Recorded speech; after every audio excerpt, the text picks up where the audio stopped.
Paul, how do you say these Chinese characters in Cantonese? shang, shang, shang, shang. They sound the same to me. Do they? Yes. They have identical sounds. How do you say them in Mandarin? Two of them have the same sound. The other two have a different sound. For example, this one is shuang, and this one is shang.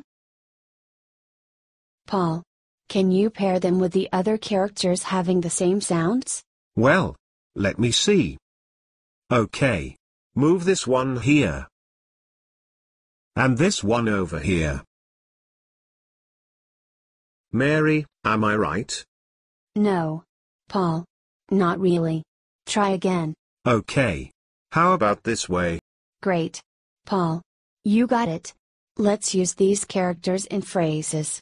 I will start first. 商店，受伤， Now, Paul. Can you repeat them in Mandarin? Okay. But don't laugh. 商店，受伤。 Well done. Paul. Can you think of two phrases to use the other characters in Mandarin? Well, this is going to be hard for me. But let me try. 一双鞋，下霜。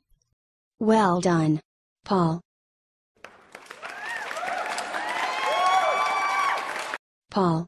Let's do them once more in Mandarin. 商店，受伤，一双鞋，